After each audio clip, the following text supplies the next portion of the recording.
السلام علیکم ورحمۃ اللہ وبرکاتہ۔ آپ دیکھ رہے ہیں YouTube channel Rashid Islamic voice اور میں ہوں محمد راشد نقشبندی۔ میں آپ کے سامنے پیش کر رہا ہوں ایک بچے کا بادشاہ کے سامنے ایمان کا واقعہ۔ اس طرح کی مزید اسلامی ویڈیو دیکھنے کے لیے ہمارے چینل کو سبسکرائب کریں اور بیل آئیکن پریس کریں۔ ویڈیو کو زیادہ سے زیادہ لائک کریں اور شیئر کریں۔ شکریہ۔ تو چلیے ویڈیو کرتے ہیں شروع۔ رسول اللہ صلی اللہ علیہ وسلم نے فرمایا کہ پہلے زمانے میں ایک بادشاہ تھا، اس کے وہاں ایک جادوگر تھا۔ جب جادوگر بوڑھا ہوا تو اس نے بادشاہ سے کہا کہ میں اب بوڑھا ہو گیا ہوں اور میری موت کا وقت قریب آ رہا ہے، مجھے کوئی بچہ سونپ دو، میں اسے جادو سکھا دوں۔ چنانچہ ایک ذہین لڑکے کو وہ تعلیم دینے لگا۔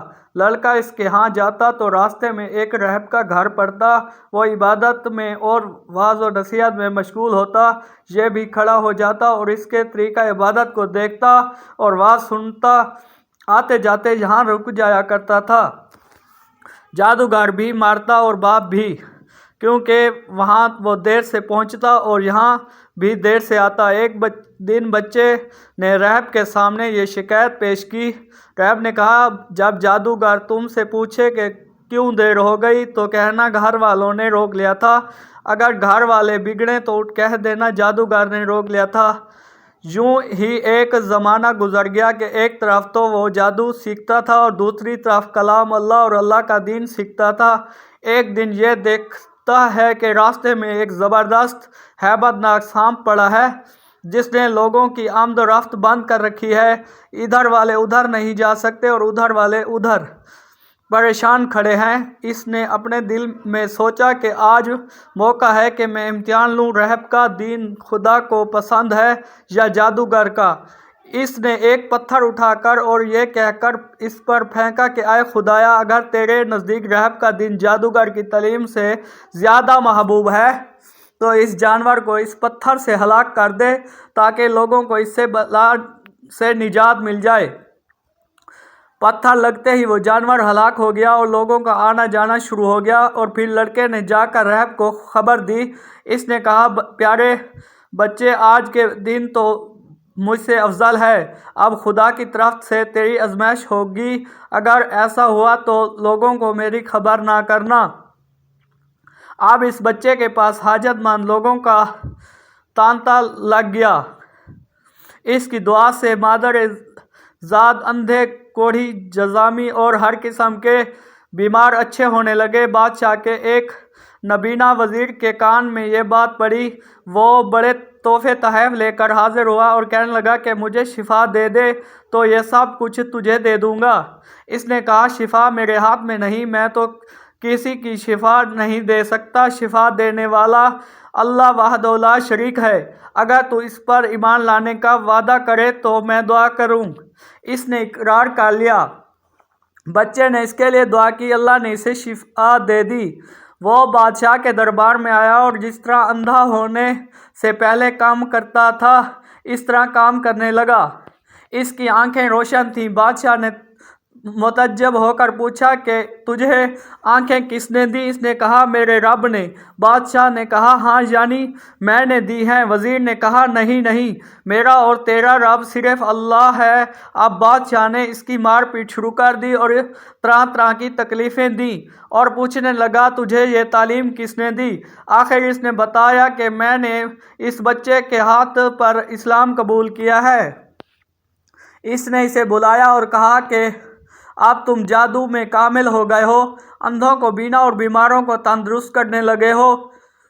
اس نے کہا، غلط ہے، میں کسی کو شفا نہیں دے سکتا، نہ جادوگر ہوں، شفا اللہ کے ہاتھ میں ہے۔ وہ کہنے لگا، اللہ تو ہی میں ہوں۔ اس نے کہا، ہرگز نہیں۔ بادشاہ نے کہا، پھر تو میرے سوا کسی اور کو رب مانتا ہے؟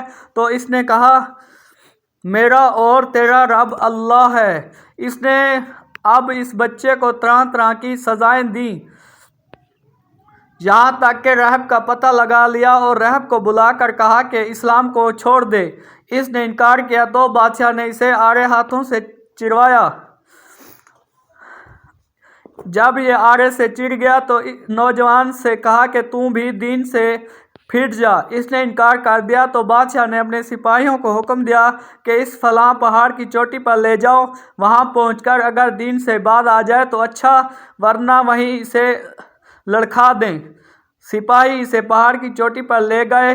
جب اسے دھکا دینا چاہا تو اللہ نے اس کی مدد کی اور اس نے اللہ سے دعا کی، اے خدا، جس طرح تو چاہے مجھے اس سے نجات دے۔ اس دعا کے ساتھ ہی پہاڑ ہلا اور سب سپاہی لڑک گئے، صرف وہی بچہ ہی باقی بچا رہا۔ وہاں سے بادشاہ کے پاس گیا۔ بادشاہ نے کہا، یہ کیا ہوا؟ میرے سب سپاہی کہاں ہیں؟ بچے نے کہا، خدا نے مجھے بچا لیا اور وہ سب ہلاک ہو گئے۔ بادشاہ نے اپنے دوسرے سپاہیوں کو حکم دیا کہ اسے کشتی میں بٹھا کر لے جاؤ اور سمندر میں پھینک آؤ۔ یہ لوگ اسے لے کر چلے۔ بیچ سمندر کے پہنچ کر جب اس نے پھینکنا چاہا تو پھر وہی دعا کی، جس طرح تو چاہے مجھے ان سے بچا۔ دعا کے ساتھ ہی موج اٹھی اور سارے کے سارے سپاہی سمندر میں ڈوب گئے، صرف وہی بچہ باقی رہا۔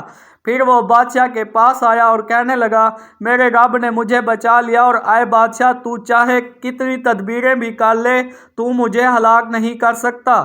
صرف ایک صورت ہے، جس طرح میں کہوں، اگر تو اس طرح کرے تو میری جان نکل سکتی ہے۔ اس نے کہا، وہ کیا ہے؟ اس بچے نے کہا، تمام لوگوں کو ایک میدان میں اکٹھا کرو، پھر کھجور کے تنے پر مجھے سولی چڑھاؤ اور میرے تیر کو میری کمان پر چڑھاؤ اور بسم اللہ پڑھ کر، یعنی اللہ کے نام سے جو اس بچے کا رب ہے، پڑھ کر تیر میری طرف پھینکو اور وہ لگے گا میں مر جاؤں گا۔ بادشاہ نے یہی کیا۔ تیر بچے کی کمپیٹی میں لگا۔ اس نے اپنے ہاتھ اس جگہ رکھ لیا اور راہ خدا میں شہید ہو گیا۔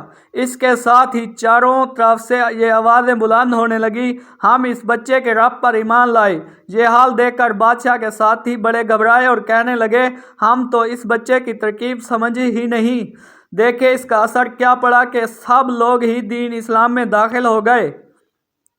ہم نے تو اسے اس لیے قتل کیا تھا کہ کہیں اس کا مذہب پھیل نہ جائے، لیکن جو ڈر تھا سامنے ہی آ گیا اور سب مسلمان ہو گئے۔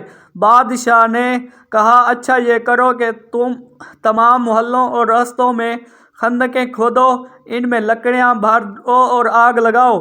جو اس دین سے پھٹ جائے چھوڑ دو اور دوسروں کو اس میں پھینک دو۔ مسلمانوں نے صبر و شکیب کے سہارے آگ میں جلنا منظور کیا اور اس میں کودنے لگے۔ البتہ ایک عورت جس کی گود میں دودھ پیتا چھوٹا سا بچہ تھا، ذرا جھچکی تو اس بچے کو خدا نے بولنے کی طاقت دی اور اس نے کہا، اماں کیا کر رہی ہے؟